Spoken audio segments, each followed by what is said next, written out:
Yes, today is another great day that we are going to be having fun in this session. Today we have a very, very experienced gentleman that is going to be giving us a lot of information. He has been a good friend of mine for, I think we go way back from almost like 15 years, I guess, or maybe 10 years. Yeah, so he has been a good friend of mine, and he has also been in the business of helping registered nurses. He's helped a whole lot of people, in the area of, settling nurses down, helping nurses, even when we were still in Nigeria. So backstory. So Aloy did a post-basic course before me in the University of Nigeria Teaching Hospital, Enugu. And then when he graduated, we were the set that was supposed to come in after him. So when we came in and we started hearing, because one thing that was very, very nice that happened then was when people leave post-basic school, they always go ahead and start finding schools, finding jobs.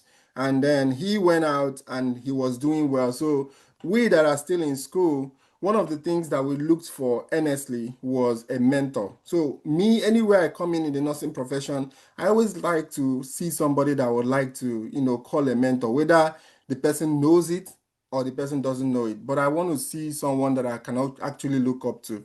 And Mr. Alloy was someone that whenever you meet him and whenever you talk to him, there's this ray of hope that he emits. He emits it to you, and before you know it, you're just going to carry it and start running. So when we had an opportunity to meet, I think the first time was in UNTH. There was this ray of hope, like, don't worry, when you finish, come to Abuja. It's going to be great. You guys will find a place. There's a lot of opportunities in Abuja. It was a great one, and that was one of the very, very big steps that I took in my life that gave me a very big positive outcome. So I want to appreciate you, Mr. Alloy, for all the good things that you're doing for people and the one you've done for me as well. So today we are here. You are already doing well for yourself. We hear all the good things you're doing here in America. You are a family nurse practitioner already, and you have also bagged your MSN degree, and you're a family man. You have a wife, you have kids, multiple kids, so there's a lot of blessings all around you.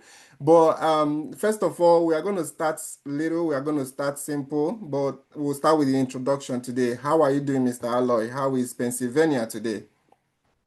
Yeah, I'm good. And how are you doing? How is Virginia? Virginia is okay. It's a little bit we are the hurricane email that we're just feeling is not really so serious, but it's just a little bit of breezy everywhere. But we are fine. Everywhere is fine. There is no threats in anybody's life. So we are doing well. All right. That's So Mr. Alloy, we're going to start, like I said, we're going to start simple. It's just a little interview just to find out what worked for you during your own time. I know you went through this process. I did try to do an introduction, but I know that I may not have done it very well. But you feel free to let us know how you started your career as a nurse in Nigeria, and then also we would go into the nursing coming over to the United States, the challenges that you faced, and then we can now talk about the United States proper and how you're doing and what we can learn from you. As you see, we have people from all over Saudi Arabia, from Ghana, from Nigeria, from UK. So everybody's here. And we will have more people as the program continues. So we would like to hear from you. How has it been? How did you get into the nursing profession? And then, we'll go from there. We'll continue to ask questions. My people like to ask a lot of questions. So but I believe by the end of the meeting today, they will be able to like ask you some questions about your career as a family nurse practitioner and also other things that you may have mentioned during the course of the meeting. So thank you, and then you can take it off from here. all right. Thank you. And good afternoon once more. So, as you rightly did the introduction, my name is Aloysius Okeke. Um, I started my journey into nursing profession way back in 2005. Yeah, 2005 in Nigeria. So, what actually happened? Like throughout my secondary education, there was nothing like nursing or anything. I didn't even know that men go into nursing to start with, way back. So after my secondary education, and we took JAM, everything. The result was superb, but I didn't get admission. I applied to study in Unizik. I didn't get admission that year. So, and that was the year, I think that was the year they started post UME. So Mm. I got the first level, went for post UME. People were so many, I didn't get it. So I come back frustrated. And there's a priest that I took that is still my mentor up to this day. His name is Reverend Father Odukwe. He's a Monsignor now in the Catholic denomination. So he called me. I went to him, because I've been off and on going to him. He just called me. He asked me to wait for him, that he would like us to talk. Said, okay. So, as a young man, then I was boiling, I was angry. So after that, he saw some people and, called me in. He now started telling me, he said, he think the best thing for me is to go into nursing profession. I was like, nursing profession. I'm like, I'm a guy. Do guys do nursing? He was like, yes. And look at the catch. He said to me, you are the first, in your family, you are the first male child, and your father is no more. And very soon, responsibilities, people will start looking at you to help. And your mom has been trying, all this while, that if I can go into this profession, one thing he will guarantee me is that I will come out very fast. There is no strike like all these Nigeria strike and everything. There is no strike in nursing. It's just straight 3 years, do your associate degree, come out, and you will travel to America, you will work, and you will make money, you will help your siblings and the people around you. So that was it. I didn't need further motivation. That was it. I said to him, how can I get into nursing school? He said, okay, there is one in Anambra State called Anambra State School of Nursing. I think the name is changed now. So he asked me to go there and inquire. Quickly, I went there. They said I should go to Oka. Long story short, I went to Oka, bought the form. I was told I was lucky because that was the last form. you Wow. know, that they've even stopped, but they said, okay, let them do one more week. That was on a Friday, and that was the last form. And Mm. I left that same day. He told me that thing. I bought the form. I asked the guy, but this nursing, how can I prepare? What's the interview like? He said, okay, read jam stuff, blah blah blah, biology. This. I said, okay. I went home. I studied. So for me, the whole thing was like, I'm just going there. I said to myself, the first year I'll just take jam, go into school. I'll be doing school, other courses in the university and as well nursing. I was like, I'm just going in there for them to teach me how to give injection. What again? So I went in, but to my greatest surprise, the day we came for interview, we were like about 5,000 people that came for the interview. Men were so many. I was even one of the small guy, I saw men and boys, categories of people. I was like, these people came for nothing as well. I'm like, this is not a child's play any longer. So I had to buckle up, bring out the best in me. We did the interview, got the written, went for the oral, got the oral by God's grace, and started the school. Then in school, and I'm finding out that if care is not taken, because we are doing this within exam, as we all know, we call it PTS, right? As Right. we all know. Yeah, after 6 months, if you're not there, you're out. You're So out. I had to buckle up. It's I not had a to child's play. forget about anything university, had to buckle up. Right. I was even trying to, catch up because those girls there were so girls were putting fears in guys. Girls are so smart, intelligent, and everything. So, um, as God may have it, 3 years was gone. Done with the nursing, came out, started working in a hospital in Onitsha. It's called, I think, Charles Borromeo Hospital. From there, traveled to Katsina State to work with the government. From the government hospital in Katsina State.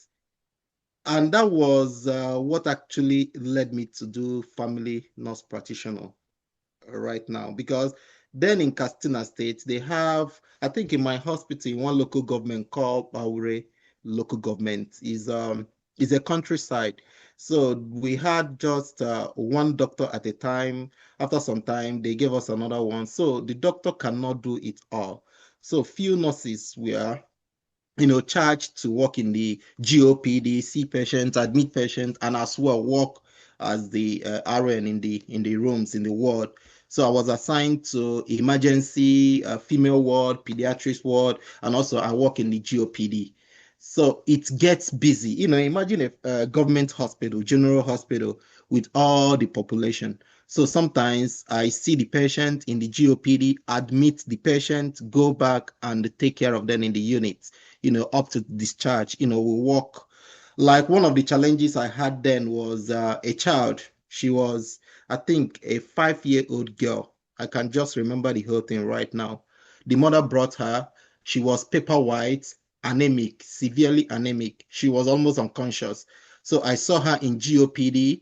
There was no blood coming out because they wanted to take blood for investigation. There was no blood coming out from the vein. I cannulated her, took a little blood, we sent it to the lab.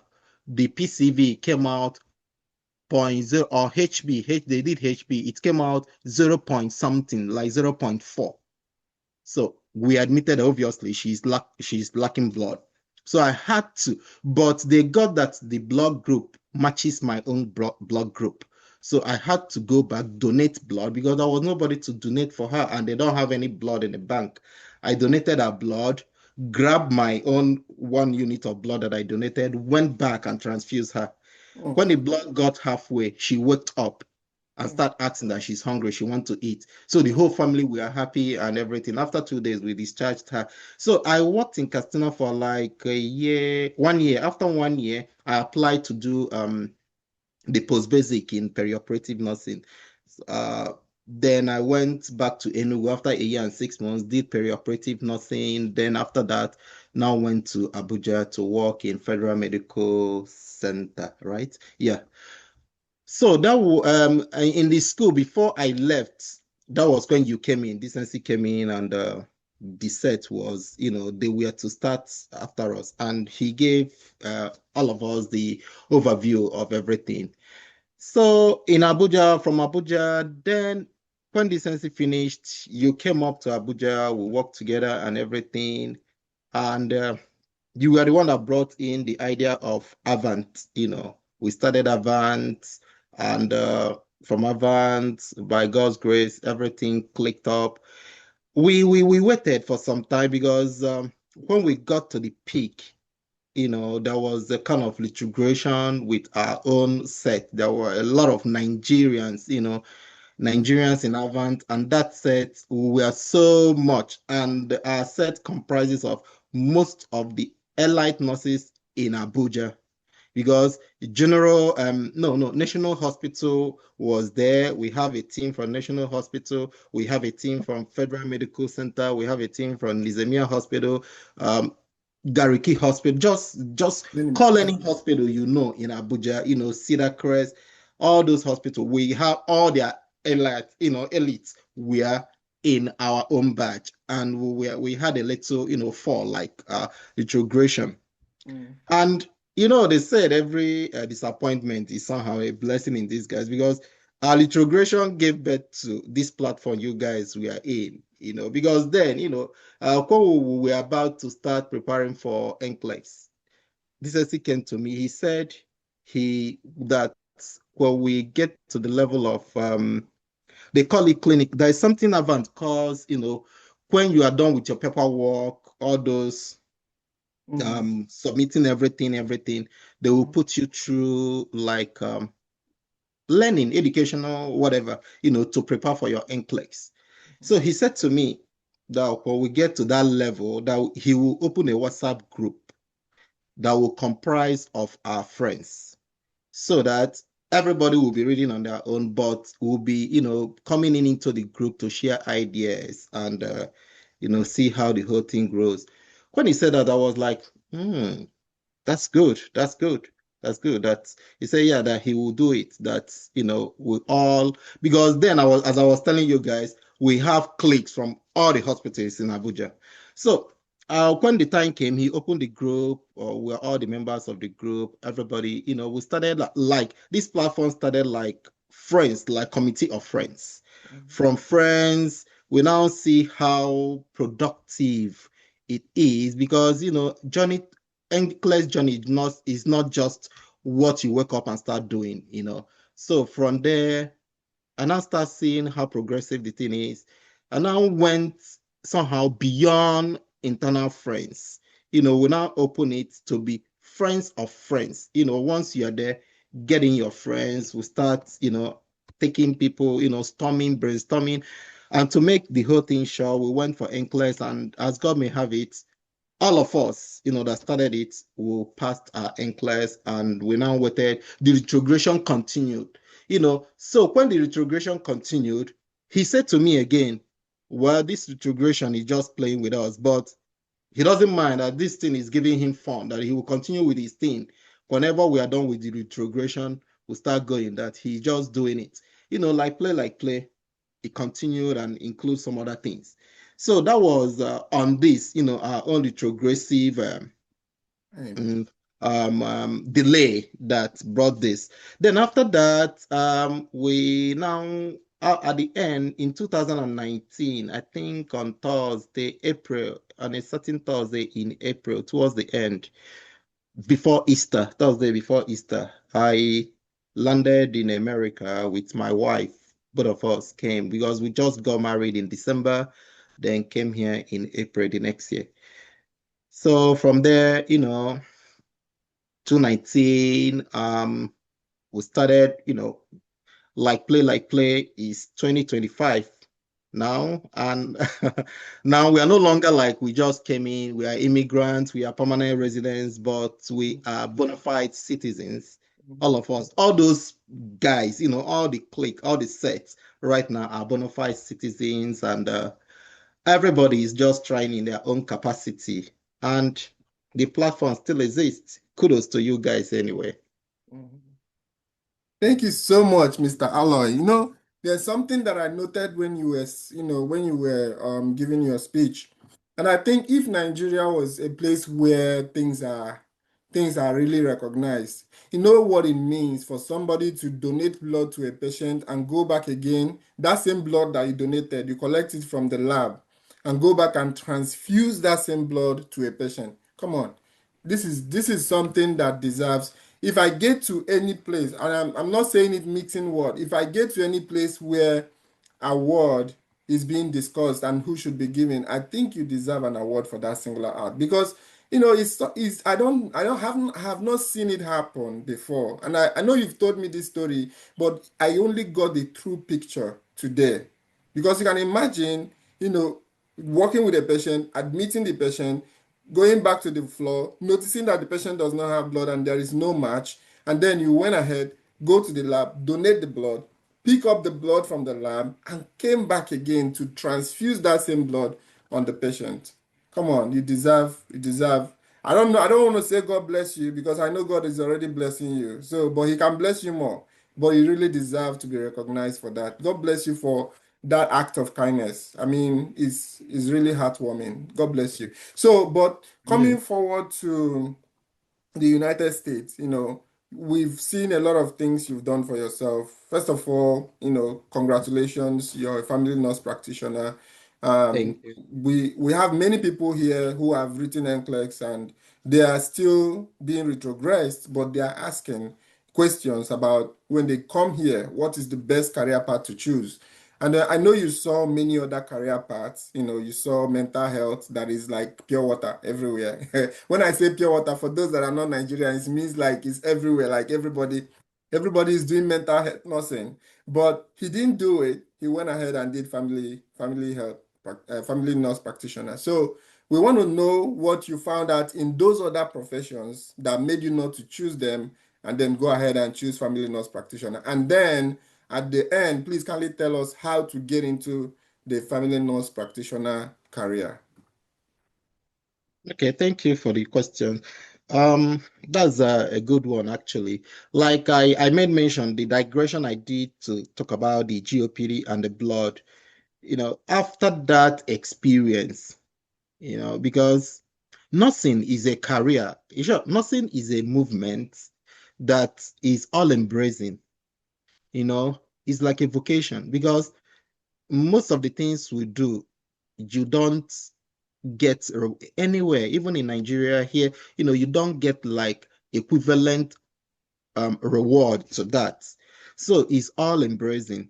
So, like I said, my experience in Castina. So that exposure to working in GOPD, seeing the patients from pediatrics, from child, adults, older people. I've had that experience for like 1 year, though in a basic form, in a crude and fundamental way, you know. So, like when I came here, well, like in Abuja, we are all in, we are like you yourself too, we are in OR.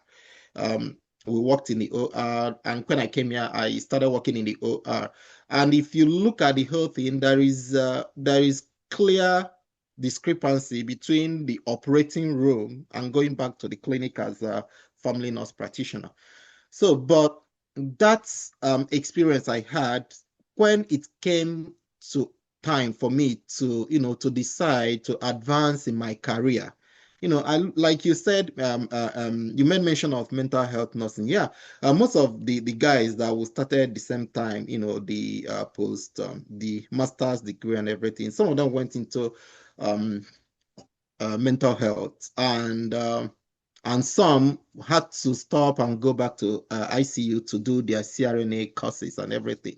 But for me, I looked at it, I want to advance, but what I experienced in the past and the pathway I took now encouraged me to look more closely to choosing the family nurse practitioner, because in summary, family nurse practitioner, we do say that is caring for the patient, the family from birth to death. It encompasses every That's more from like nothing.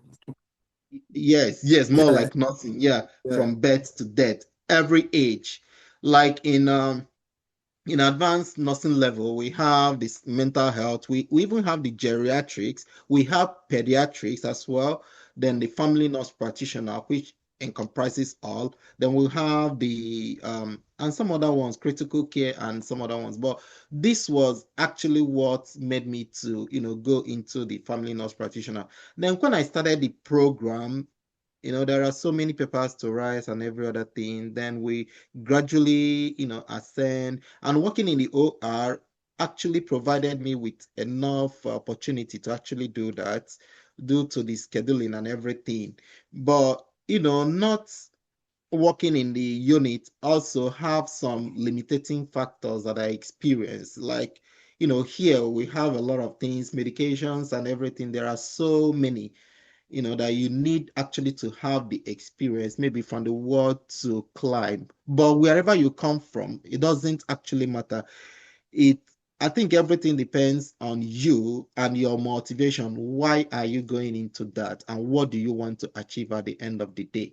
And like you rightly said, that are married, have multiple children, during the course, sometimes, along the line, some of the things that helps too is, your kids. They're in your mind, the way you take care of them and everything. All those things guides you, in the whole thing. At the time, I was like, how I wish I knew some of these things I'm learning now at this age much earlier, because there are so many mistakes in the course of years. But I take them as experience, we learn for better.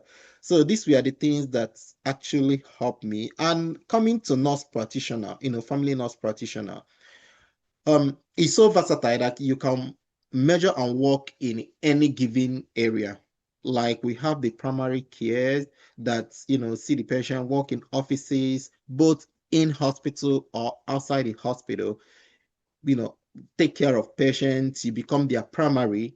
Then you can also work with specialties. Like if I want to go back to the OR, to work in specialty like general surgery, plastics, I can also work with them in the clinic, urology, see them and also assist in the surgeries and also follow up and every other thing. And pediatrics too is open for us. The mental health you talked about is part of the things we do too, though we do refer them to the psychiatry or the psychiatric nurses. When they do their thing, they push back to us because as a primary caregiver, you continue everything. Whatever they do, they bring it back to you. So we are like the station. So relay station will send, take back, and keep managing. So it's all like all embracing. So Wow. family nurse practitioner is a very good one. And I will encourage all of us, that are coming up, have that in mind. There are so many specialty, and scheduling here, working here makes it so easy for you, though not so easy as easy. There are challenges, but it's more flexible. When you come here, the scheduling, the shift, we have the 12-hour shift, we have the 8 that you do Monday through Friday, the 12 you do like 3 days in a week. We have the night 12, we have the day 10, we have the night 10. So you can choose any of these shifts that will help you take care of, feel your role as a family person, and also do your take care of your education, and also be proficient and efficient in the work you are doing, because it's all about life. And advancing in the career also help us to do whatever we are doing in this career better. Wow. Thank you so much. That's a lot to take in. So, but on the recruitment process, the admission process, what were the requirements that was needed for you to get into family nurse practitioner? Okay, yeah, like I came in here with my associate degree, which was the foundation. So shortly after coming in, I did the BSN, got my first degree, which is the lay, foundation, which is what is needed. So to get admission to do your advanced nursing career, you need to have the BSN, but some school can actually take you from the associate degree. You now do some filling in courses along the way as you go, and it will take extra months to complete. So it's called from associate degree to master's and family nurse practitioner program. But if you have your BSc, it's more, more streamlined. So it's the basic criteria. Then they will look at other things, your work experience. You don't need to work so much. A year in nursing field is enough for you to, go in. And you don't need to be in a specialty like you to work in ICU or work in med-surg. No, but all those things are added advantage because it will make you a good practitioner. So these are the basic criteria that are needed, for one to get enrolled. And All there are right. schools you can do online, and in your area, there are also schools that offer the courses. Like in your area, you can find out, you can do both online, you can do part-time, or you can do the physical school. In a Okay. physical school, you can also have the option to do the online, the part-time, and also the full-time. Then after the school, when you are done with the main studies, you now go back to hospital to do the clinical. And the Mm, clinical experience has four different categories. Like we have the pediatrics clinical experience, which is 13 weeks. We have the adult, which is another 13 weeks. We have the GYN, the female reproductive health, which is 13 weeks, and we also have the general everybody, both adults, every age, which is another 13. So basically, you are to have like I think 600 or 700 hours of experience, clinical rotation with different preceptors and everything to qualify for your final exam. And during the main course, we have some courses like advanced pathophysiology, advanced pharmacology, um, with so many other ones. So all these things will help to season one to finally coming out. And at the end, we do go for board exam, like we have NCLEX for RN. mm, But in family nurse practitioner or in advanced nurse, clinical nurse practitioners, we have two bodies that take care of these exams. We have the AAMP and the other one, there are two, but all of them is like the NCLEX, but two bodies. Anyone you register with will still give you the outcome. So at the end, you get the degree from the school, get your master's, you now go for your board to be licensed to work. Awesome. Thank you, Mr. Alloy. I don't know how your timing is for today, but I have a couple more questions if you don't mind. So I want to backtrack a little bit because of I think there's a step of this process that we missed. We are talking about clinical and cultural, transition to the United States. So I just want to, find out when you came to the United States, were there things that were kind of a challenge that you feel like people that are, because most of the people that I have here are either going for interview next month, or they're already like gotten their visas. Were there things they should be looking out for that you feel like, had it been somebody that has gone through the process, was able to meet you before you arrive, that the person may have given you those information? Were there things along the line, because I know you worked in the operating room when you came to the United States, right? And I don't know if you're still there, but are there things in the OR or in any other sector of nursing that you've worked that you want us to kind of look out for when we arrive the United States? Yeah, there are a lot. Let's start from general, then narrow it to the clinicals and the hospital. Like generally, when we came in here, there are so many, like any other place, even in Nigeria, when you go from the south to the north, there are so many things you see. We're like, what is happening here? So Mhm. it's the same thing here. Like in Nigeria and from where we came from, we have a lot of cultural values, that has been instilled in us that help us to be who we are you know.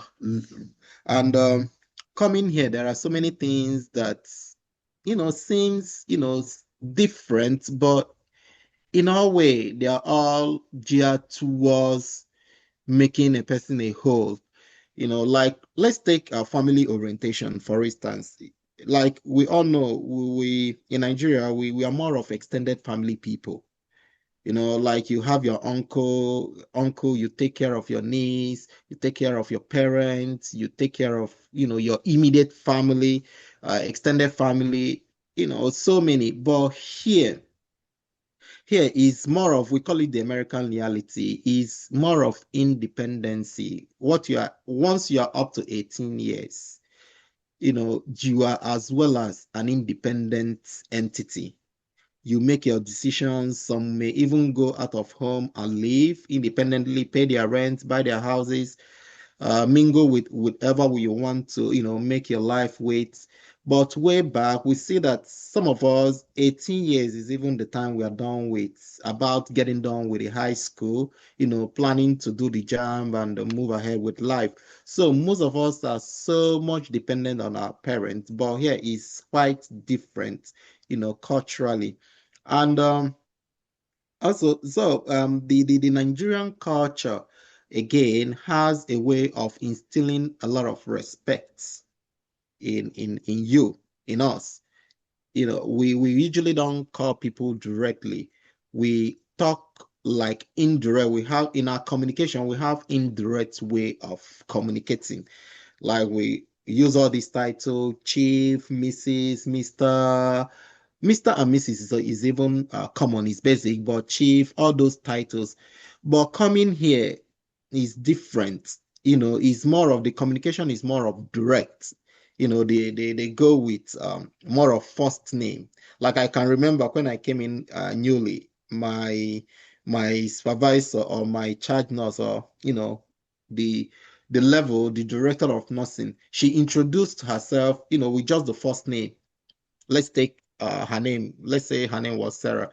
She was like, call me Sarah. She asked me my name. But for me, I felt that there should be something, like chief, like nurse, like something, not just Sarah. But when you put those things, to make it, look like to give her that her level, they get offended. They prefer call me Sarah, call me Decency, call me Aloy. They are okay with that. With time, like you, okay, let's say for instance, you see your superior in the elevator, coming to work. They say, hey. You are saying good morning, good afternoon. They just look at you. They may not even respond to good morning, good afternoon. But once you say, hey, hi, you know, live, you have a little elevator chat before everybody gets out. But that good morning, good afternoon blocks everything. Some will even say morning, afternoon, just to destroy that formal way. But that's life. Everywhere you go, people are different. Like they said, when you go to Rome, you know, do like the Romans. But do not, the only thing I will say is we have a rich culture. So coming to adapt with the environment will not make us to, just trash everything we've gotten. No, Yes, but it yes. will help us, Mm-hmm. with what we have Mm. and what we now see. It will help us to bring the fullness on the table, the fullness of it on the table. It's Like one day amazing.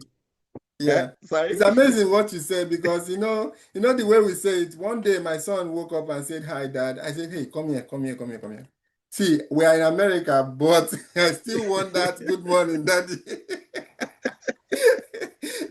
Because if you keep the day you are going to take them back home and they keep on saying that to everybody, all the people around you will tag your children as being disrespectful. So even at that, you still have to uphold the tenets of your culture in your house. But outside you can now do their high things. But let me not take word out of your mouth, sir. Continue. Yeah, yeah, yeah. You are correct. You are correct. But I wanted to challenge you on something. Yeah, yeah.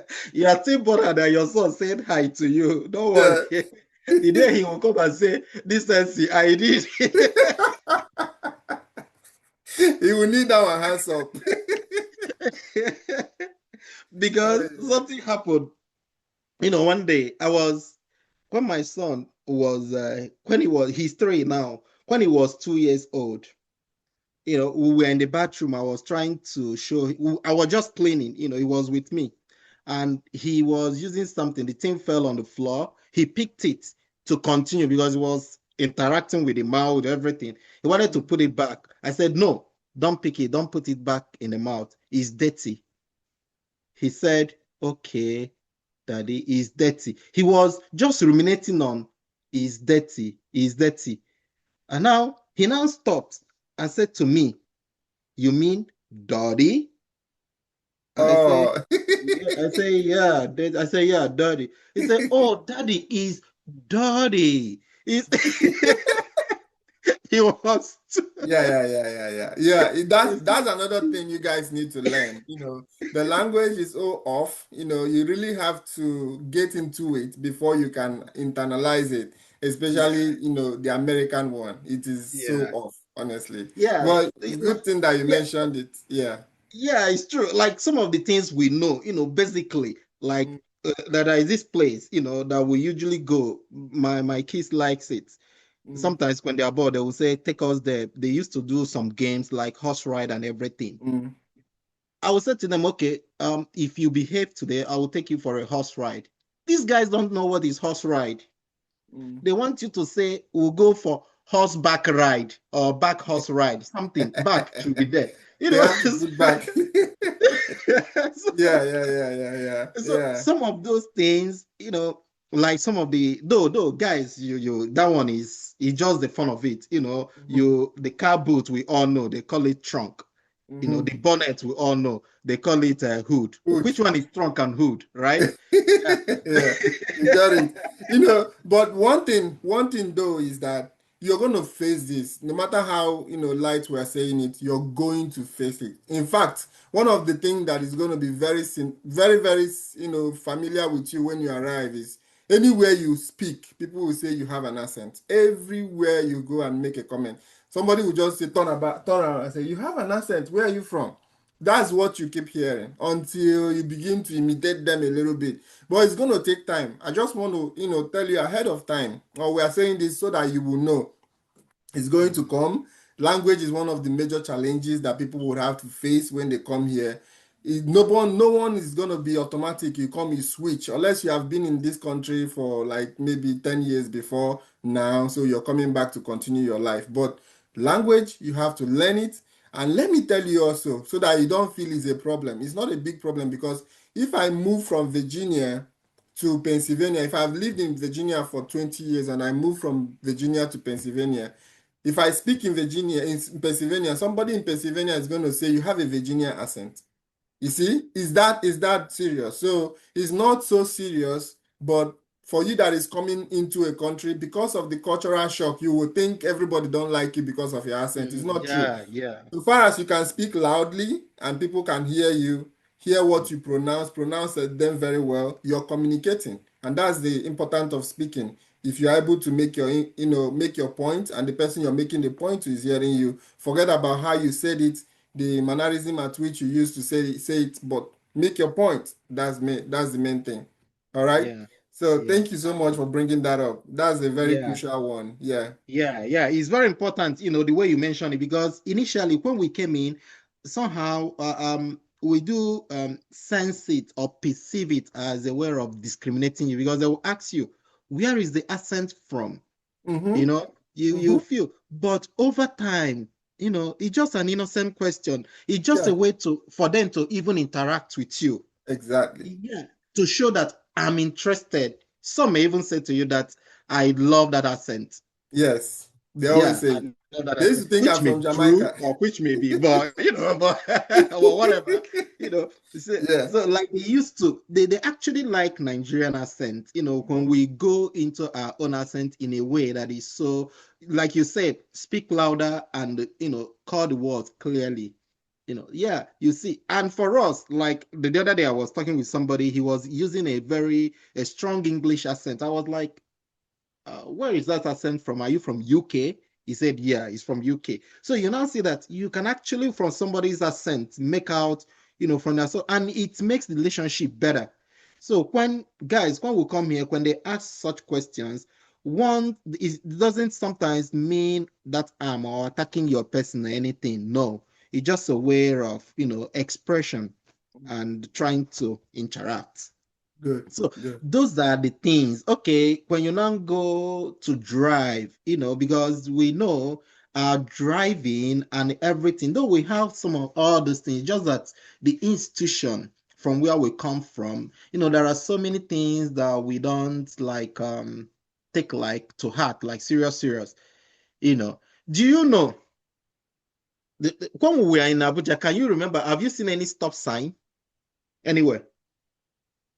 I think it was towards the time we were coming out that they put one, but it doesn't work. I think red means run fast. Run fast and don't let someone hit you. Yeah, so I Because was talking. during red Now we that will was still be going. Yeah, there was this Nigerian film I was watching recently. I think it was shot in Abuja. I saw a stop sign, but we don't.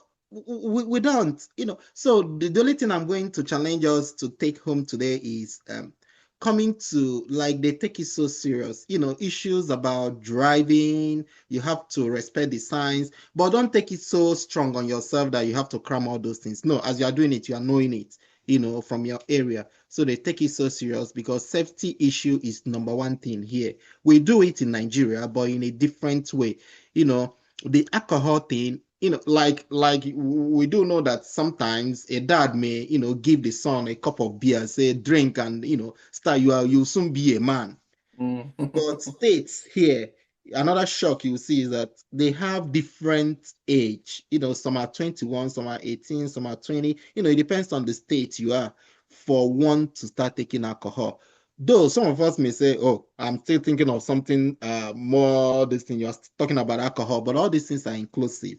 Like I remember the day we went to a bar to buy some drinks. They had to look at our license, not minding the age and everything, but they still have to take those things into consideration. So the culture here is more, and another thing about the culture here is it deals more on the individual, individual progress. Like in Nigeria, from where we come from, we usually, you see a mother bragging, you should not put the name of this family, to shame, and that will make some people to go and make mistakes on already existing mistake because they don't want to put the family name into shame. which is very, very important because you have to uphold your family name everywhere you go. But here is more of individual. Family is important, but if you're a product of a family, all of us are a product of family, and you are doing exceptionally well, it doesn't matter that, oh, your family, do you know that his dad just came out of prison? Do you know? No, what they know is you, and you are doing well for yourself. It's more of that individual centered, community, because they are more of capitalism. They deal more of on your ownership of anything. So it's strongly on that, and that gives people that motivation to better themselves, because at the end of it is you. Like, if you commit something, they won't look at you, oh, he's coming from this family, oh, this. It's strictly on you. They will weigh whatever you do. If it is a good one, check mark. If it is not, you go and answer for yourself. It's not the institution. It's you as a human person once you are 18. So here give you more prospect to maintain that individuality, and you know that your voice is heard anywhere you are. Then coming to nursing profession, bringing it more narrow, like we notice that, like, some hospitals way back home, it's more of do go take the vital sign, do this, but differently, it's all in the nursing profession is still what it is. In Nigeria, we are doing perfectly well, and that is even what gives us the energy and the stamina to come here with little orientation. Guys are in the field, guys are traveling, guys are doing exploits, guys are becoming charges, guys are even taking over the businesses to get other people's in line. So that's to show you that from where we come from, we learn all this and get all these terminals. So here, the voice of the nurses, so far as your patient is concerned, your input matters a lot. Your input can either stop, add, modify, or continue whatever management. Even in the OR, your input matters a lot. And coming here, just know that you're a person and you represent institution, you represent a country, you represent yourself as well. Because whatever whatever is done, they will look at it, oh, the Nigerians, that's the way they do. But you are the one that did that. But you are representing not just Nigeria, but Africa as a whole. So you are coming in with so many expectations, responsibilities, and they want to know, because some of them is you they see, is the Nigerian and Africa they travel to. So, and know that whatever you have to offer it, is cherished, is accepted, is original. It's just you, and you'll be accepted and appreciated the way you are. Don't come and, oh, make yourself, oh, I'm coming from Nigeria. I've not seen this. In the OR, there are so many things. There are so many machines. Even to give injection, there are different ways. Even to do this, to do that, like arthroscopies, things we can do with gravity. They have so many things. But do not come, oh wow, oh wow. Yeah, you will wow. Is wonders, but keep it at a level that you now, from that level, you start learning, keep yourself in a way that is marketable. Let it not be like we came from a jungle, like, but on a general note, Nigerians, we do represent very, very well. We have accolade for that, and anybody will say that to you. Yeah. Once When you're we say from Nigerians, we also mean other countries represented here because we no have a lot of Africa, people. sorry, Yeah, Africa, so we have a Africa. lot of people here that we are not just Nigerians. There are people from Kenya, Zimbabwe. I've seen a lot of people from Zambia. So all of you Okay. guys, one thing that what Allah is trying to say and the point he has made, I want to bring it home with an example that he can relate with. So when we all came, the agency that brought us here, I don't want to mention the name, but the agency that brought us here, after like a year or two when COVID hit, a lot of people left the agency like en masse. Like in a day, they might lose like 30, 40 people, and these are when people want to leave their job, they always talk to each other before they leave. So if I'm very close with Aloy and we're posted to the same hospital, and I may tell him, oh, there's an opportunity with traveling. I want to go traveling. So I'm just going to leave. Do you want to leave? But the impact of that leaving goes far beyond just leaving your agency. It goes far beyond just leaving your hospital to even to blocking the way for people that are supposed to come after you. That's the point. So whatever you're doing when you come here, just know that you are an ambassador of where you came from. Whichever country that you came from, you're an ambassador of that country. Whatever you do, ambassador is like someone who is an embassy. Whatever you do will be attributed to this is how the people from this country behave. You understand? So I know that one of the problems that I faced with that agency is that they wanted to stop recruiting from I won't call the name of the country, but they just said we're not taking anybody from this country anymore. You understand? It had to get to a level of like, writing letters and convincing them. You cannot just punish all because of sin of a few. You understand? You can single those people out and say what you want to do to them, but not to everyone. And they didn't understand that. Their thing is this is bad business for us. We're not going there anymore. You understand? So I support what you're saying, Mr. Alloy. You when you come here, please just know that eyes are on you. They really want to see you perform well. And I want to also tell you something again. The marketers of some of these companies that you're working for, or the hospitals that you're going to work for, they've done an excessively good job. Like they've gone above and beyond. When they go to this hospital to tell them about you, you know what they say? You have so much experience. You're coming with so much wealth of knowledge. You have done this. You've worked in several hospitals. The way they will market you before this hospital, you can't come in and fail. You understand? So that's what you have to keep up. When you come here, you have to keep up to whatever anybody have said before you arrive. You understand? And how you do that is by sourcing for knowledge. Don't just come here and be like, I've come to the promised land. Now it's time for me to relax. No new knowledge, no learning, just stay basic. You're not going to keep that job for a long time. You understand? So I support what Allah is saying. When you come here, know that you're an ambassador. Make sure that you're keeping up, every information that you're supposed to know at your job. Make sure that you're keeping that up. And that's the only way you can be very successful.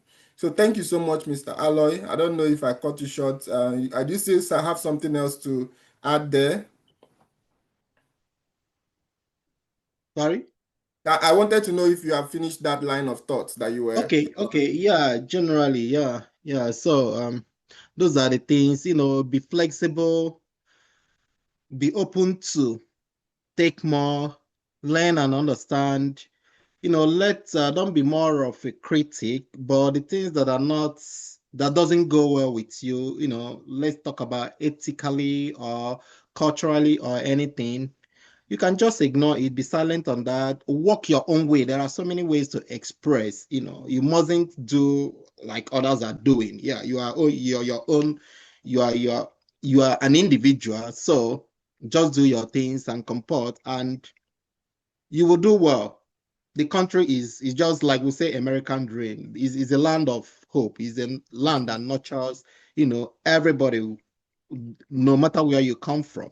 It absorbs everybody. So we are rooting for you people, you guys, and waiting for you. And the journey, the American dream is so special that it's just like people that are in a bus station.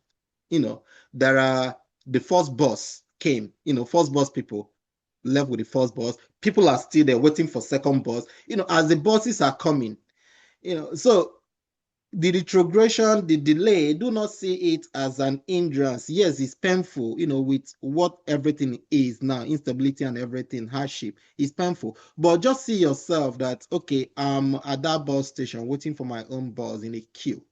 It's coming, it's gonna come. And once the bus carry you to your destination, do not calculate, oh, all my said they left 10 years ago, they are doing this, they are buying this. Don't worry, just give yourself time. You will get to where everybody is. is the land that assures all these things with our hard works and everything. And where we come from, our family and ourselves have made us so marketable and so strong that we will stand so many things. So we are actually rooting for you guys. Wow. Thank you so much. I told you guys there's this ray of hope that the name Alloy alone emits. So if you're getting value for the session that we're having today, I just want you to type value on the comment section. I want to see you type value on the comment section. We've had so many questions, and then we'll still take a few more from all our listeners. And then if you have gotten value for this session, I would like to see you continue to write value on the comment section while we go to dig out those questions that has been asked before. Thank you so much. There's a lot of value in what you have been doing with us, Mr. Aloy. Just want to appreciate you for coming here, accepting to come here today. We don't take it for granted. Thank you so much. I see that there's somebody here that knows you. Her name is Dorcas Adejoke. It says, happy to speak with you, Aloy. This is Yeah, Dorcas, your classmate from UNTH yeah, 2012. UNT. Carry on. Yes, very up, right? All right, Doctors. That's a good one. That's a good one. Nice to connect. All right, so I have Rams. Rams say you people saw the light early. Well, anytime you see the light is your morning, okay? So Yeah. when you see the light, wake up, do what you got to do, and you get here as well. All right? Mhm. So Stanley is saying it's really incredible. Yes, and I know you were referring to the giant stride of our guest having to donate blood to the same patient he was nursing and come back and continue nursing that same patient. That's a very big job that he did. And I want to take it upon myself that he will be recognized one day. I have someone that want to ask a question. I will give you the mic, Tina Oge. Tina, you can unmute yourself and ask your question right now. Tina, can you hear me? If you can hear me, unmute yourself and ask your question. While she's getting ready, I'm just going to take the next. Ekenyi Adedayo said, very happy to see you and hear you speak, Mr. Aloy. I'm your wife's colleague from National Hospital, Abuja. Was in your wedding. Best regards. So thank you so much, Thank you. Ekenyi. Nice to meet you. All right, then I have Mosun here. Here's where the question comes. So Mosun is saying, is it advisable to do a master's in Canada during this retrogression? I don't have priority date yet. I'm going to keep it there for now. Let's take people that want to ask questions with the mic. So go ahead, Tina Oge. How Trouble. are you doing, Tina? Give us your location and then your name, where you're joining us from, please. Can you hear me? Yes, Tina, Yeah, go loud ahead. and clear. Oh, Decency, I'm sorry. I don't have any question to ask. I'm just looking for where to type the value. I'm not Oh, doing okay. that It should be on the computation. comment section, okay? All It should right. be on the comment section. All right, thank you. All right, now this is Janet. Janet, you can unmute yourself and ask your question. Good evening, sir. Good evening, Janet. How No, are you doing? Your location and then your name, please. okay, sir. So my name is Nabipe Janet. I'm calling from Anambra State, Oba, Okay, precisely. I work in a general hospital in Oba okay. State, State General What's your Hospital. question? Okay, so my question is, I've done 2 month lessons now for NCLEX. I think that's a foundation class. So I noticed I lack in some areas like content, building up my content. So content means I need to go back to my textbooks and answer the reason why some things are done for particular patients and all that. So and I asked one of my colleagues in the UK. So she told me that I should try and get Asha. This one that Asha will help me to build my content. So I don't know. Then my question now is that, please, I don't know if there are agencies that helps to sponsor nurses. If there's anything like that, please, I'm willing. I'm willing. I'm willing Yeah. to join them. Because that's the only possible means for me to migrate. because of my family background. Okay. So, I really understand. I need that. I'm the first daughter of the house, so and people are looking up to me. So I can see the passion, and I understand the situation. Yeah, Janet. So what we'll do is you can either reach out to all our handles, Telegram. You will be seeing a lot of opportunities that we're bringing. Many agencies that are sponsoring people, we are bringing those opportunities and dropping them there. So you can link up with any of them. But for now, because we're on this session, I'm not paid to do this, but you can try out Avant. You can try out. OGP, they all have pre-NCLEX program, though it's very difficult to get into those pre-NCLEX program. So one of the things is that I always tell people right now you can still find agency that sponsor pre-NCLEX, but you have to be very, very smart. You have to really pass some of their tests that they are giving you for you to actually qualify to be in their program. So just prepare yourself. Since you said you're already studying for the NCLEX, get ready, get into some of our groups, and then when we send those informations, you can click the link, apply to those agencies. Interstaff is also doing a partial sponsorship, and we have a partnership with them. So you can as well reach out to them. They'll be more than happy to assist you. Okay, let's take one more question thank you very from. much. You're welcome. Yeah, thank you, Janet. Let's take a question from Ifoma Deborah. Ifoma, your name and then the place you're joining us from, please. Good evening, Mr. Decency. Good evening. How are you doing? I'm fine, thank you. Regular customer. Ifoma from KB States. Yeah, Ifoma, nice to hear your voice again. All right. What's your So, question today? thank God that I've started my process. I just paid for my CGFNS. I'm using your organization to Okay. do the project start to finish. So, at what point do I start preparing for NCLEX? Because that NCLEX, sometimes when I go to YouTube, the things they are saying there is like they're speaking like it's not entering. So, Right. when do I start subscribing to your I would tutoring say class? I would say start immediately. You can never start too early. In fact, most of the people, when it's time for their examination, they will ask me, can I like shift it forward because they never felt ready. So I would say start as soon as you can. That's the only thing I can say. Start as soon as you can. Any information you see anywhere, so far is a very, very reliable source. Get those things, learn from it, keep on studying. No knowledge is a waste. Okay? Okay. So All right. the Thank you so much. the, the person handling my case is Peace. So I should tell her so that she can Yes. link me up with that, right? Yes, that's correct. Okay. Thank Thank you. you. Yeah. Bye. I want to get a question for our guest today. Okay. Anselm. Anselm, you have been told to unmute your name, your location, and then your question. Good evening, Decency. Good Good evening, evening. everyone. How are you doing Okay, today? I'm doing fine. My name is Anselm, and I'm in Abuja right now. Okay. Yes, I work in National Hospital, Abuja. So, Good. sir, Awesome. yes, sir, I use your agency for my NCLEX journey. Okay. But along the line, I was doing self-sponsorship. Along the line, I got into Interstaff because Okay. I submitted to them like last year, and they contacted me this year that there is another route that they could use for me. So I began now, and I got to the point where my fingerprinting was demanded. I did that, and the person handling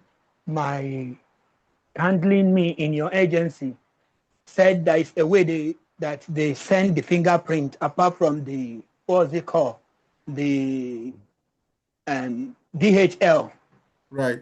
that they use. Yes, that there is a way. And these people have been asking me for my fingerprint tracking number Oh, since that okay. time. So I've been looking for a way to get it. In fact, I have been looking for a way to contact you to see Yeah. how Who you is could your help with specialist that. So in that decency? Who's your specialist I, in decency and clerks? her name is Peace. Okay, just ask her for the tracking number. She should be able to provide it for you. Oh, really? Yes, she will give you Because the I tracking asked number. her. Okay, okay. Thank you very much. Yeah, you're welcome. All Thank you right, so thank much. you. So let's read some questions for our guests. Yeah, I have some questions for you, Mr. Aloy. Sorry, those questions were mainly for like pre class, and I had to take them. So, but I have a question. You said, is it advisable for me to go and do my master's in Canada during this retrogression? I don't have a priority date yet. So, what do you think? Yeah, for to answer, from my own experience, because I remember during our own time, something like this came up for some people, and even recently, people are in at a fix. They don't know, should we continue going further or should we like, but to answer you directly, getting your master's or applying to do your master's in Canada, unless you're so rich, you may be so rich, but every money and everything has other things you can put them into use. Whatever you are in this process, okay, you are still waiting for priority date and everything. I will advise you, instead of doing all those things, why not just so far you've started this journey and you've gotten to the level you are, you've taken your NCLEX, you've passed, you are in this journey. Try to make yourself more relevant in other areas to spend another and if this priority date comes out and you continue alongside the process, there are still money to spend, to get to your destination. Instead of putting this money to do these programs in Canada and elsewhere. If you can't get it in Nigeria or around you, just leave it. When you come here, you can actually do this in like before you know it. Just have that dream and that motivation that you want to continue. Be reading, studying. There are so many things to study. Better yourself. There are so many things to do, like is even one of the things I wanted to discuss as we wait for our dates, our interviews, and this retrogression going on. As we wait for them, there are things we can start doing to get ourselves more relevant and to enhance our skills. Like you can learn how to do haircuts, braiding of hair, because those things are going to help you here. You can try to do better in your driving skills, make it more enhanced so that because if you come here, we don't do more of transport, you drive yourself wherever you're going. So start putting these things into practice. If you don't know how to drive, get your license, learn how to drive. Then car maintenances, change of oil, if you can do that, how to change your tires, all those things, little things you can do to better yourself because all these things you pay people to do that. But if you have those skills, it's going a long way. Some of the plumbing works, household plumbing, like the sink clogged, like your toilet clogged, and all these things. How do you keep calling people and everything is paid in hour.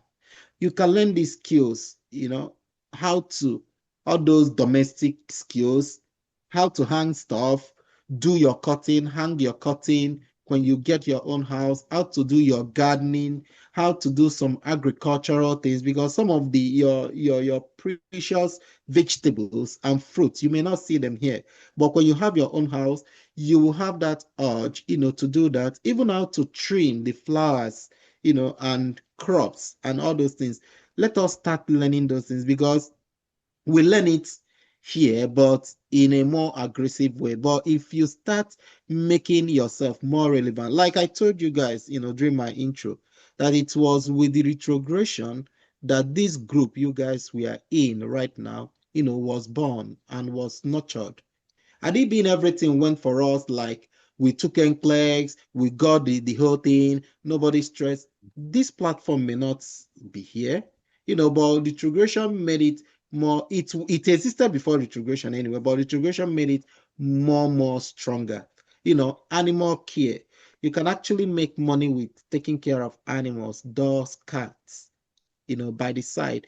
So there are so many things that we can actually do. Then for that master's area, I can see where you are driving at. There are few online schools that you can actually apply and do them free, like this EDX. If you go on EDX, you see so many courses on master's level. You can just start doing them. They don't charge you anything. What they need is you. They will teach you. They will give you works to do day by day. Start learning skills outside nursing. There are so many things. There are things on all these cyber thief, cyber vigilance, cyber whatever. Learn your computer very well. Go back to the basics, because like one of the questions here, one of the things we talked about, we should talk about is the EMR, which is different from, though in Nigeria, most of the hospitals are now, and in Africa as a whole, most of the hospitals are now making do of the EMR, electronic, but it has not gotten to the level it is here, because almost everything is electronic here. You chat, you send messages, you call pharmacy, get the medication, send it this, send it where, everything is now electronic, making the whole world a global village. Like as FNP, you can see your patient now, send the patient to go for investigations, which is not done in your facility. Patient go to other places, another town or entirely, another state for the investigation and everything. But with your EMR, you can associate and be seeing the whole thing, getting a live feed. These are the strength. So you can start learning all these computer things, getting yourself well, into all these things, so that when you come here, you become resourceful. Then you now settle. There are so many programs that can help you to do your master's here. If you want to go on student loan, if you want to sponsor yourself, at least you balance and sponsor yourself.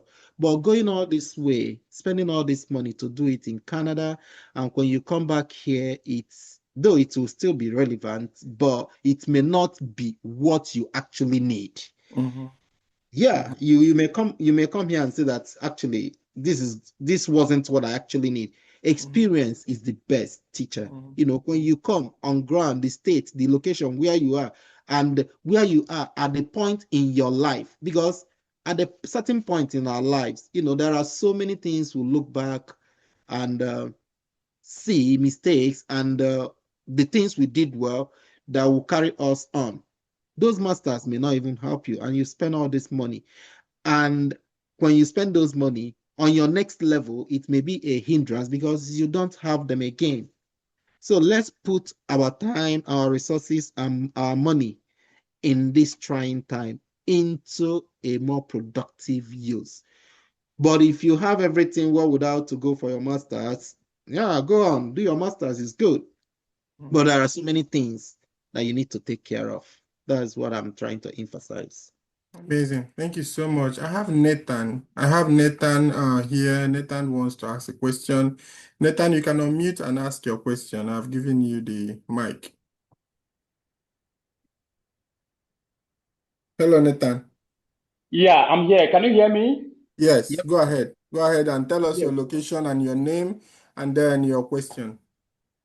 My name is Nathan Gamo. Actually, I'm from Ghana. Okay, Nathan, how is Ghana today? Ghana, we are doing well, Okay, right. Go ahead with your question. So my question is about education. All right. Yes, What about it? I want to know if it is advisable to do your PhD in US when you relocate, and what are some of the advantages and the disadvantages? Okay. All right. Yeah, Mr. Aloy is asking about That's a PhD. that's a very good question. PhD in US is as clear as the day, is as important as everything. It's all about your priority, all about what you want in life. The more you go, like Decency earlier mentioned that no knowledge is a waste. The more you go, and when I was talking, I said when I started my FNP and right now, there are so many things I learned that I said to myself, oh, how I wish I've known these things. So the more you go, you may see the need to advance further. You keep learning. You can never unlearn what you've learned. It's just going, this step up, this step up. and it's for you, it's for people around you, it's for humanity. So it's very good to do that. But if you come and see some other things that take over your priority, they're also good. Some people go into businesses, into other things. So just come on ground, perceive, kiss the ground, perceive it, utilize it, do exploits.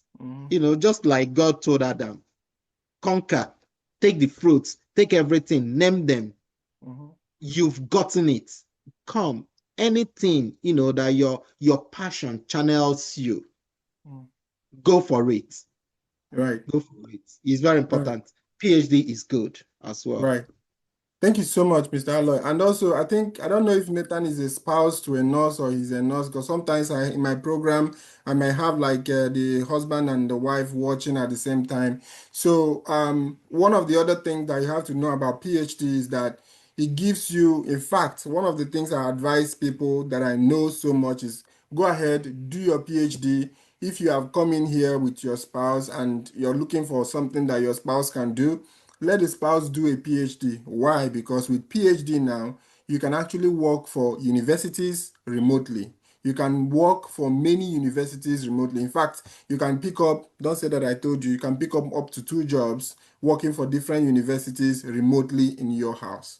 So you can be running a program in Capella University and you see a name, Aloysius Okeke, as one of your instructor or your professor, and then you go back again to Walden University and then he's there still being your professor in that same school. So it depends, what you want to do. So like he said, like Aloy said, if you do your PhD here, it gives you a very wide opportunity to do your job freelance from your house. All you need to do is set up an office in your home and then have a computer, and then your job is done. You don't need to go out and clock in. You don't need to drive. You don't need to be in the traffic. You don't need any of the negative energies from work, because for sure you're going to get negative energies at work. You understand? Yeah. But you don't need all that. Once you're at home, everything you'll be getting is emails. Somebody is responding to you. I did not understand this topic, and you're there giving insights to this. So PhD is a way to go. So I don't know, Nathan, if your question has been answered. Yes, the question is well answered. Thank you so much. You're welcome, Nathan. All right. So I have a question again, Mr. Aloy. This question is saying, at what age can a child be allowed to drive? And I think it's coming from Nathan as well. At what age in Pennsylvania do they allow children to drive? Yeah, so in Pennsylvania, I think it's from 16 years. You can, start learning, get your license, and though still under supervision, you Temporary know, and license.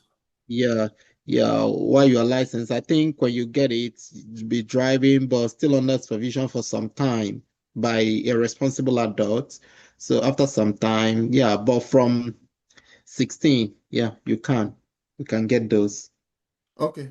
Thank you so much. I have another question. We're just rushing, so we don't keep you for so long. Deronke is asking, are you on your own as FNP? And also, how are you coping with racism? Have you ever been racially discriminated? Those things we used to say when we were back, where we say, I don't want to go to US. There's a lot of shooting. Yeah. There's a lot of guns. You pick gun from the road. Yeah, so tell Mm, us. Well, yeah, I'm proud though. I'm still because I just finished this year, so I'm still working though in a more secluded area, but still working with people, under people and everything. But I'm building my patient panel, gradually. So for issue of racism, racism is it depends on the way you perceive things. Sometimes we make ourselves more victim of that racism. I will explain it. And sometimes we go, way beyond it. But I will tell you, with what the world is now, right now, the people are getting informed. It's more of interaction, what you can offer than somebody will just come treat you because you are of different color. It may exist, but it's not like the way we used to think. So how do I say that you can make yourself more a victim? You can make yourself, put yourself in the victim role of racism. Let's take, for instance, during my clinical, one of my clinical experiences, there was this, I've forgotten which of the clinical rotation, sometime last year. So this boy came in, he's around 16, 17-year-old with the parents. So he came in and I was to see them. When I came in, introduced myself to start, the guy was the one sick. He started laughing. I'm like, I'm so person, trying to know, are you? He started laughing. You know, at first I thought he had some things going upstairs. Maybe he's not, So, but if I ask a question, he would just laugh. So the parents perceived his direction of attitude. Then the parent was like, then he now said to me, where am I from? So for me, the first question I was like, okay, originally from here, but I'm here now. Let's go back to what we are saying. He started laughing again. So I now perceived what is actually making him to laugh. So I didn't laugh with him. I was looking at him straight in the face after the laughing and everything. We're like, can we come back? Yeah, you have a complaint of this, of that. Tell me about this. So the dad now cautioned him, listen to him and do exactly what he asks you to do. And this guy that was laughing, is having that privilege, is from this, is from that. Even dropped out from school. He's trying to get some behaviors together and he's coming under somebody's care and you are trying to make that person uncomfortable. So I had to settle with light mind, no grudges, just talk to him straight, the business we have at hand. Try to explain some of the ailments he felt that is the end of the world that brought him to hospital in a clear terms. I even went a little bit pathophysiological, to explain to him. He now saw some smartness and some intellect at work from this guy that came from some place. He was able to tackle my problem. That humbled him. You Exactly. listen. He You asked cannot argue questions. with results. He don't come up with relevant questions. But I didn't start doing, okay, you are this because I'm this, because I'm that, because this is the card some people play. Even some things that didn't even bring up anything that relates to that. Some people will start playing that card. You are talking to me this way because I'm this. I didn't even want to say everything that, went on between him and myself, because not just the laugh, there are some alterations, but I tried to. And what gave me that courage was what during the interview, one time we all know Okocha, most of us know Okocha, JJ Okocha that plays for Nigeria Super Eagle. There was one time I was listening to his interview. He said that he'd been playing so many countries, no problem. People love him. When he come in, people are clapping, because he dribbles so well. So, but when he went to Germany to play for one of the leagues, he said that that was where he perceived what is called racism. That he used to hear racism, but he never, but he came to Germany, it was clear. They were just the way they were treating him and everything. He said, okay, no problem. From even his own team and the opposite team, he just said, no problem. It will be settled in the field. So this guy, he said that when they now started the match in the field, immediately he got the ball, he started dribbling people. From where the point he got the ball, he dribbles to the post of the opponent. The post was empty for him to score. He didn't score. He dribbled the goalkeeper, go back, dribble all his way back, and all the way back again and score the goal. The field just turned into two. Everybody just know his name. Everybody was clapping. So don't play that card, even if you perceive it. There are so many goodness in us. That is what I'm trying to point out. Just do your thing. Don't make whoever is trying to bring you down to keep you down, in any way you can. but don't be violent. Just handle your own in your own way. So the guy said that he prepared them with his skill, and at the end of the day, they bowed for him. So that is the whole summary of it. But the way it's perceived now is not so much, though you may experience it in some places, but it's not as they used to say. You Right. know, people are understanding and insight is every day. And if you in your workplaces, there are so many HR modules that they do and education that they do that talks about all this interaction, all this inclusiveness, cultural. In short, cultural inclusiveness is one of the main things you will do in your onboarding. They take it very, very seriously. And if you perceive that, don't shut up, voice out, report, make report to any relevant authority that you need to make your report to, because nobody need to be treated in a way that we don't want to be treated. We need to have peace of mind to walk to our fullness in anywhere you are. So when you perceive anything that show anything, make your report. Let them Right. be the judge to say, oh, you are talking off or you are talking in, but don't just pocket it. No. Don't bottle it in, guys. You have to speak up for yourself. Nobody will do it for you. So, but like Mr. Alloy is saying, don't always play the card, because some people use it to shy away from assignments in the floor. They come to job, no, that patient is a racist, he told me this, he told me that, I don't want to nurse him. So find many people playing that card. Don't play the card, but when it's necessary, you have to report. If you feel like you're being racially, discriminated upon or stereotyped, just make sure that your anybody in your office, someone who is supposed to know, make sure that they know about it. Use your chain of command and make sure you report it as well.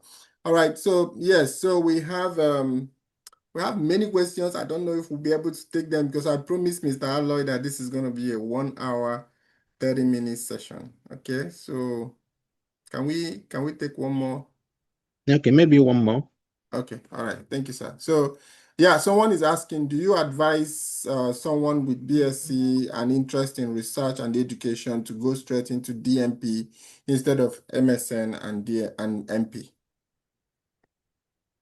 Okay. Well, yeah, it's a very good question. Yeah, it's an area, research in nursing is is something that is upcoming. It been there and they're making it better. Less like all this forensic nursing thing, there are things that are coming up, and few nurses are actually interested in researches. I'm surprised this person is into research. It's not something you see in nursing that we use muscle to go into. So it's good. Yeah, for you to get the DMP, I think they will integrate both the masters and the DMP together. Like people that goes like right now, the CRNA, which is for anesthesia, they've upgraded it to PhD level. So if you do your from BSN, you can do your CRNA. That's for to be a nurse anesthetist. And coming out from nurse anesthetist, you have both the masters and doctorates. So I Yes. think that's the way they also build up the DMP if you are to go direct, because you have to spend extra time and do some courses and some materials, do some thesis that will cover up this area, then now build on this area. So if you come up here and you have your BSc and with your research skill, and is a very big field, because I remember some of my colleagues that I actually did the masters with, there are these two people that we are so interested in research that during our clinicals, they were one of them right now, she's from Turkey, but she's been here all her life. So she is actually doing research now. She is into research now with a professor, and a professor she's working under directly under have written so many textbooks. They are into research. They are finding problem. There is this one they are doing about immigrants currently. and he's from DC because the professor she's under works like that. So is an area. If you come in, you can go for it. If there is any program like that, if you go for it, there will be a bridging program that will take care of your masters to put you in that level. Okay. Thank you so much, Mr. Aloy. So we're gradually winding down, coming to the end of the program, but not without getting something. We're going to do something we always do every time. We have so many countries here, and we want to put you to a little test. Okay?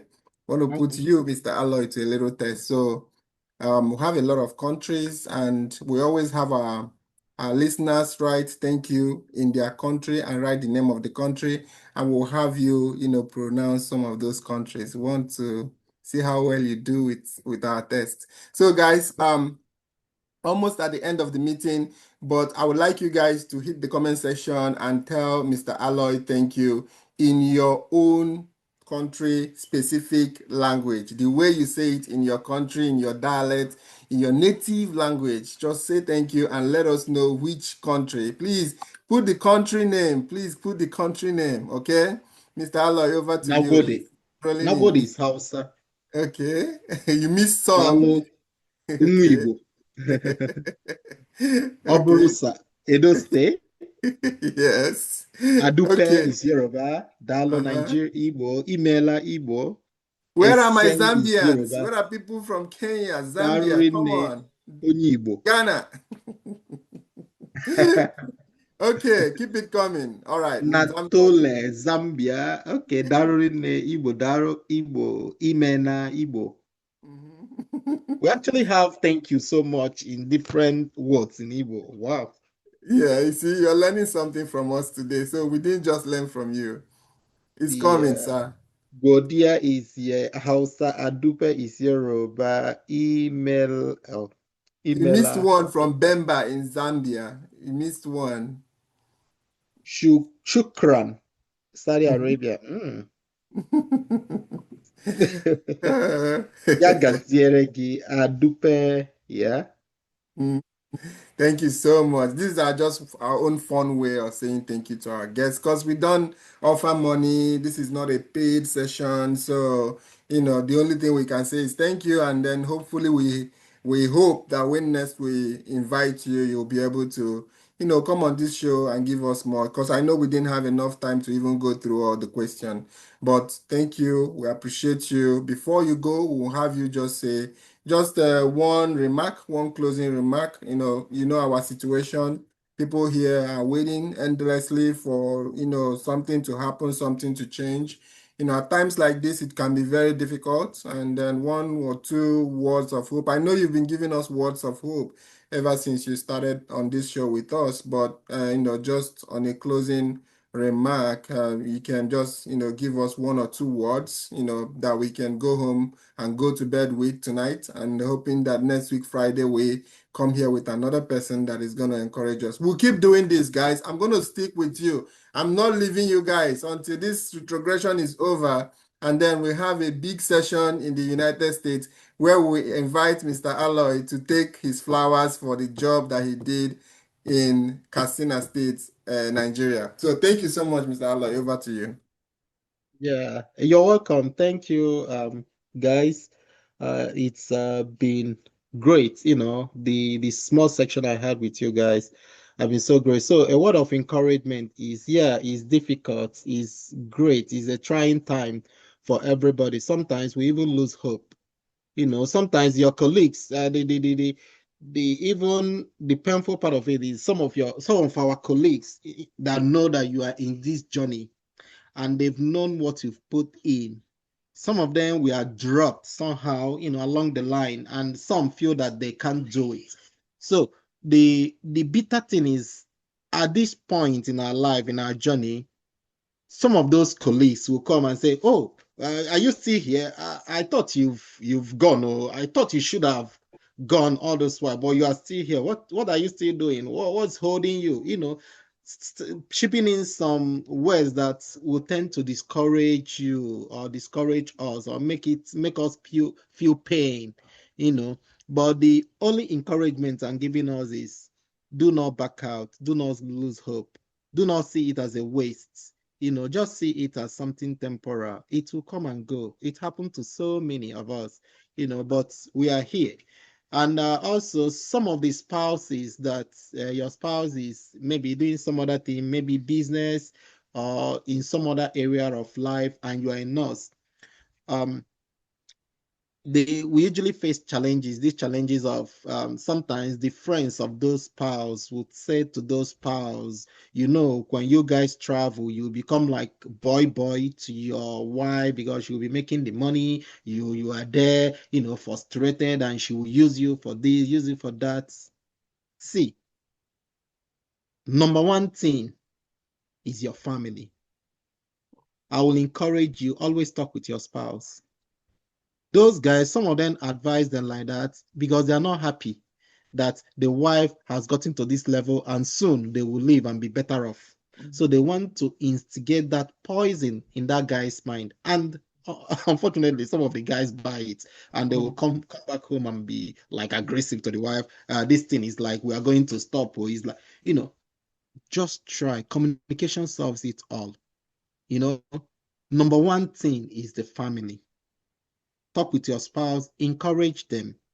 The land is green. Come, you will see where you belong and you will do your own exploit. And we do it together with our family. So a dropping word is no matter any level you're operating on, delay is not denial. Let this season and this period of waiting be like something strong that will make us more strong and better off. Once you are here, oh boy, you are here and we are waiting. Just as I said, we're waiting for all of you. Amazing. And you're gonna be here. You're gonna be here, definitely. Yes, for sure. Once your leg is here, one of your leg is here, don't worry, your two legs is gonna be here eventually. Yeah. All right, so this is me. We have gradually come to the end of the show. We had a great time. It was amazing. I want to say a very big thank you to Mr. Aloy. As always, you have delivered, as we expected, rays of hope and all that, and we really appreciate you. Thank you for that closing remark. As you were saying it, I was just visualizing myself being in Nigeria. I will gladly do everything that you're saying. Like, I will get myself so busy. I will make sure that, I'm making myself better, in every area of my life so that by the time I get here, I will come here prepared. Let me tell you, some people come here and they didn't come prepared. There are some people that when they tell them your visa is ready, they will start saying, please, can we come like in the next 2 months? Because they are not prepared. So why not use this opportunity to get yourself ready, get yourself prepared for the journey ahead? All right, so thank you so much, Mr. Aloy. It was so great having you on this show, and we wish you all the best, and we hope that when next we call you, you'll be able to give us a positive response like you did. And also to all our listeners, we at some point we're almost like 100 on this show. Thank you so much for being here. We appreciate you all. And we hope that next week you're going to be here. So next week, we have someone who is a CRNA student and also a travel nurse before. She'll be coming here to give us all the info about becoming a travel nurse in the United States. So if you want to get into that, if you want to know how it goes, travel nurse, all those issues about travel nurse, all the benefit about travel nursing. And this person is someone that she talks from her heart. So she's going to be very, very, very, very, very, very real and down to earth, just like Mr. Aloy. So thank you so much. And I hope that we see you next week. If you are in this meeting and you're still like trying to find your feet, you have not started the process, we posted some flyers. You can use those flyers and get into our program, start your NCLEX journey. Don't worry about retrogression if you have not passed NCLEX. Retrogression is for those that have already passed their NCLEX. If you have not passed your NCLEX and you are saying, don't worry, US is not moving because of retrogression, you're actually deceiving yourself. Okay, so go and pass your NCLEX, pass IELTS, and then we can worry about retrogression together. But one thing you should know is that Decency NCLEX Academy will be here with you all the way. We are not going to abandon you people and come back, show up when the retrogression has gone. No, we will be with you all through the retrogression time. We are going to be meeting here, encouraging ourselves until it's over, because for sure one day is going to be over. Let me even tell you, there's something that I see in the system that is being created. There's a vacuum that is being created. That there's something that they call government shutdown. So right now, the government of the United States has shut down. I don't know if they actually called it off, but right now it is shut down. And during this shutdown, our president, Mr. Trump, is threatening that he's going to sack all the people. Shutdown is like strike. Okay, he's threatening that he's going to sack all the people that are working, because they actually adhere to the shutdown rule. Okay, now all the people that they stop from coming in, like the H-1B visas and all that they stop from coming in, is already creating a big tension. So many hospitals are suffering. And what that is going to do is going to force the hand of the government to make some exclusions in their rules, in their executive orders. They're going to exclude essential workers like healthcare workers. They need to be excluded from some of these things, that is going on. And where that happens is only those that have passed NCLEX, that have already gotten their priority. Those that are already queuing up, they are the people that will be rushing in. So if you don't want to get yourself stranded by the time this is happening, just keep doing what you're doing. But if you really want what is best for you, get yourself on the queue, stand on the line and wait. One day the door will open and you will come over to this country. So I want to appreciate you all for being with us for this session. If you want to get into the mentorship group, you can chat up the number we have in the exclusive pre-arrival group. Chat up that number and then you can get into the mentorship group. For those that already come in here, that's where we give you educations about banking, about driving, about all the things that you need to know about, coming to the United States. We don't want to give it at a random pace and you forget about it. So when you're close to coming here, you get into that group and we can now, give you, and it's a free group. It's not paid. Everything there is free. All we are doing is just trying to give back, trying to give people the support that we never received. And we believe that this support will help you to get your footing when you arrive the United States. So thank you. God bless you. The meeting will be the recording of this meeting will be posted on our YouTube in 4 hours time. God bless you all. And thank you, Mr. Aloy, again. God bless you. And my regards to your family. Bye, everyone. Bye.